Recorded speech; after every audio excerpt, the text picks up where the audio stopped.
बड़े सवाल ये है कि कल एफआईज ने क्यों मन बदला है, क्यों मूड उनका बदला है, क्यों इतना बेचा है, इसका कारण जानने की कोशिश करेंगे ताकि फिर ये होगा कि आगे एफआईज खरीदेंगे या बेचेंगे, इसका अंदाज़ा लगाने की कोशिश करें। क्योंकि सोमवार को दबा कर खरीदा, मंगलवार को दबा कर बेचा, सोमवार को जितना खरीदा मंगलवार को उससे ज़्यादा बेचा, तो बुध को क्या। करेक्ट। ठीक है। महंगाई में कमी आई है भारत में भी, अमेरिका में, कितनी पॉजिटिव बाजारों के लिए ये भी समझने की करेंगे कोशिश। क्या 25,000 माउंट एवरेस्ट है पार करना मुश्किल है, या फिर थोड़ा वक्त लगाएंगे, हिम्मत जुटाएंगे। कल मिड कैप स्मॉल कैप शेयरों में बेहतर प्रदर्शन रहा, खराब नहीं हुए। क्या वाकई में इन लेवल पर उन्हें खरीदना बेहतर है? यदि हाँ तो कहाँ, इसका भी जवाब होगा। और किस सेक्टर की हो सकती है रीरेटिंग और कहाँ हो सकती है एक बड़ी तेजी, एक बड़ा सेक्टर हम आपके सामने ला कर रखेंगे। चलिए, तो Nifty, mid cap, small cap sector सब हम समझेंगे, लेकिन सर ये समझना ज़रूरी है ये एफआईएस की बेरुखी का क्या कारण है? मतलब क्या इससे डरना चाहिए? ये शंका इनके मन में क्यों या कहाँ से आई? बहुत अच्छा सवाल है, और ये सवाल कल भी और आज भी सबके मन में आना चाहिए। कुछ इसका जवाब कल दोपहर में हमने दिया था, कुछ और एडिशनल पॉइंट है वो भी बता दूं, लेकिन उससे पहले बता दूं हमारे सभी दर्शकों को कि हुआ क्या है। कल के सेशन में एफआईएस ने कैश मार्केट में तो सिर्फ 477 करोड़ की बिकवाली की, लेकिन कैश, स्टॉक और इंडेक्स फ्यूचर्स मिलाकर 14,400 करोड़ की बिकवाली की। कल दो बड़ी ब्लैक डील हुई थी, पेटीएम और के फिनटेक। उनकी साइज थी 3,900 करोड़ की। नेट एफआईएस ने कैश में बेचा 475 करोड़, जबकि ये दोनों ब्लॉक डील एफआईएस की तरफ से थे। इस लिहाज से अगर देखें तो कैश में एक्चुअली एफआईएस के कम से कम 3400 करोड़ की खरीदारी का आंकड़ा है, तो कैश में कल भी बेचा नहीं है। हाँ। अगर ब्लॉक डील का एडजस्टमेंट देखें। अच्छा। लेकिन स्टॉक और इंडेक्स फ्यूचर्स मतलब ऐसे बेचेंगी पूछो मत। स्टॉक फ्यूचर्स 6,700 करोड़ के आसपास के, इंडेक्स फ्यूचर्स माफ कीजिएगा, स्टॉक फ्यूचर्स 7,200 करोड़ से ज़्यादा के। सो वायदा कारोबार में तगड़ी और बड़ी बिकवाली की है। सो नेट तो आप देखेंगे तो बिकवाली बड़ी है, इसमें कोई डाउट नहीं है। ये एफआईएस के आंकड़े आपको बता रहे हैं। ठीक है। घरेलू फंड अपना जोर लगा रहे हैं, 4,275 करोड़ के आसपास की उनकी खरीदारी का आंकड़ा अच्छा माना जाएगा, उनकी तरफ से कोई दिक्कत नहीं। अब बड़ी चीज़ क्या है जिसकी वजह से बिकवाली होती देखिए, दो कारण हमने दोपहर के शो में बताए थे, वो मैं फिर रिपीट करूंगा। लेकिन उसके बाद जब मैंने देखा इतना बड़ा आंकड़ा है तो मैंने सोचा कि कुछ और लोगों से जानना समझना चाहिए कि हुआ क्या है आखिर। तो कुछ हमारे मित्र हैं जो एफआईएस से रिलेटेड काफ़ी कामकाज करते हैं, एफआईएस खुद एफआईएस है। मैंने सोचा कि क्या है। सो एक बहुत इंटरेस्टिंग चीज़ निकल कर आई इन्हें, और जिसकी वजह से कल बिकवाली हुई है, और वो ये कि चीन और अमेरिका के बीच में ट्रेड डील हो गई है। हाँ। और चीन और अमेरिका में के बीच ट्रेड डील होना भारत के लिए अच्छा नहीं है, क्योंकि जब से टैरिफ वॉर हुआ है तब से सबको पता है कि अमेरिका के टारगेट पे चीन है, राइट। और जब उन्होंने चीन को टारगेट पर रखा तो एफआईएस जो बीच में एक बार चीन की तरफ गए थे हमारे यहाँ बेचकर, याद है आपको? हाँ जी। है ना। तब उस समय भी हमारे यहाँ मार्केट बड़े जोर से घटे थे, एफआईएस बेच रहे।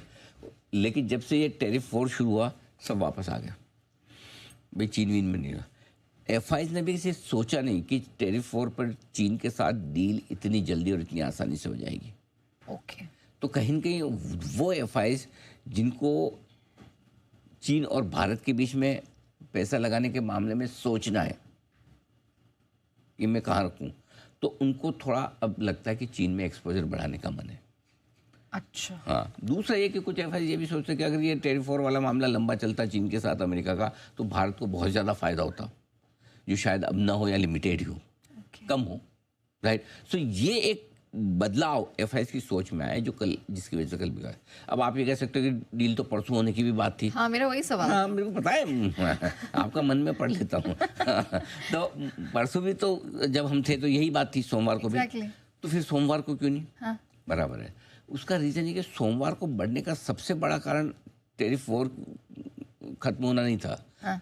ऑपरेशन सिंदूर रुकना था। ओके। तो ऑपरेशन सिंदूर रुकने की इस खबर के दम पर एक जबरदस्त शॉर्ट कवरिंग थी, क्योंकि एक दिन पहले शुक्रवार को आपको पता है एफआईएस दबाकर बेच के गए थे 7,500 करोड़ से ज्यादा का, तो वो शॉर्ट कवरिंग जरूरी थी। तो सोमवार को शॉर्ट कवरिंग ने बचा लिया, करेक्ट, राइट। लेकिन और अच्छा, दूसरा सोमवार शाम को डील का अनाउंसमेंट हुआ अमेरिका में भी, राइट। तो देखना चाहते थे कि भाई ट्रम्प वाकई में किस तरह की डील कर रहे हैं, क्या नहीं कर रहे हैं, उसके बाद एक डिसीजन ले। इस वजह से कल मंगलवार को आके आपको एफआईएस की बिकवाली का नंबर बड़ा आता हुआ दिखा। सो अब ये सिंपल सी चीज़ है कि एफआईएस को ये डिसाइड करना है जो अलोकेशन के तौर पर कि कितना भारत में कितना चीन में, क्या उससे थोड़ा बहुत जा सकता है, वो रिस्क रह सकती है। बट ब्रॉडली भारत की इकोनॉमी जिस तरह से मजबूती से काम कर रही है, बहुत ज़्यादा पैसा जाएगा इसकी संभावना कम। थोड़ा जा सकता है, थोड़ा जा सकता है, लेकिन ज़्यादा नहीं जाएगा। सो कल बिकवाली का एक बड़ा कारण थोड़ा सा उन एफआईएस की तरफ से बिकवाली था जो चीन को लेकर अंडरवेट थे, थोड़ा पैसा उनको लगता वहाँ भेजना चाहिए। दूसरा, दो छोटे कारण और थे। एक, ऑपरेशन सिंदूर के बारे में प्रधानमंत्री जी ने कहा था देर शाम सोमवार को जब अनाउंस संबोधन दिया कि रोका है, खत्म नहीं किया है। Yes. ठीक है, वैसे देखा जाए तो ये एक टेक्टिकल पोजीशनिंग है, अच्छी भी है देश के लिहाज से, क्योंकि अगर आप ये कहते हैं कि ऑपरेशन सिंदूर खत्म, अब समझो 4 दिन बाद ये फिर कुछ हरकत कर दे, 4 हफ्ते बाद कर दे, 4 महीने बाद कर दे, तो आपको फिर नया ऑपरेशन शुरू करना है। Correct. नया ऑपरेशन शुरू करने के पहले फिर से वही तैयारियां, मतलब सबको लाइन पे लो, समझाओ क्यों कर रहे हैं, क्या कर रहे हैं, ये वो हमारा तो चल ही रहा है भाई साहब। जिस दिन तुम करोगे उस दिन जाके कंटिन्यूटी में काम है ना। सो और दूसरा ये कि दुश्मन के मन में भी डर रहता है कि भाई साहब इन्होंने खत्म नहीं किया है, अभी तक चल रहा है। सो वो एक टेक्टिकल पोजीशनिंग हो सकती है या हम ये कहें कि ऑपरेशन सिंदूर चल रहा है, और वो एक आपके हाथ में वो क्या कहना चाहिए, एक तरह से अथॉरिटी है कि तुरंत एक्शन लेने की। नहीं तो कोई भी आप देखो, चाहे वो बालाकोट वाली स्ट्राइक हो और सर्जिकल स्ट्राइक हो, इवन पहलगाम के बाद भी समय तो लगता है, किसी में 12 दिन लगे, किसी में 10 दिन लगे, किसी में 14 दिन लगे, राइट। सो अब आपके पास में वो रुकने ठहरने और बनाने की वो ज़रूरत नहीं है कि वापस हम कुछ और एक्शन लेंगे, पानी रोकेंगे, चालू करेंगे, एयर स्पेस रोकेंगे, चालू, ये सब है ही। इसका एक और मतलब ये भी है कि भारत जल्दी से इन सबको खोलने वाला है। अगर समझो आपने युद्ध विराम कर दिया पूरा ही, तो फिर आपको ये खोलने पड़ेंगे, फिर उस पर आना पड़ेगा कि पानी छोड़ो, करेक्ट, एयर स्पेस खोलो, वाटर रूट खोलो, तो वो दबाव जो है ना, वो दबाव बना रहे, इस वजह से सीज फायर है। तो और इसी वजह से, लेकिन नेचुरली जब ये चीज़ होती है तो थोड़ा एफआईएस को लगता है कि प्रॉफिट बुकिंग कर लेनी चाहिए। और दूसरा, 25,000 के लेवल के आसपास पहुंच गए हम, तो थोड़ा वो एक साइकोलॉजिकल बड़ा लेवल भी है, प्रॉफिट भी है अच्छा खासा। आप 22 से 25,000 दौड़ के पहुंच गए तो थोड़ी बड़े लेवल के आसपास हल्की फुल्की प्रॉफिट बुकिंग आती तो गलत नहीं। सो ये सारे कारण थे, बट मेन कारण जो कल एफआईएस का था वो थोड़ी टेक्टिकल शिफ्ट, जो इंडिया पर ओवरवेट, चाइना पे अंडरवेट, तो थोड़ा पैसा इंडिया से चाइना। ओके, अब अच्छा लगे ना लगे, कारण तो है क्या करेंगे। बिल्कुल जो है रीजन वो तो बताना ही पड़ेगा, लेकिन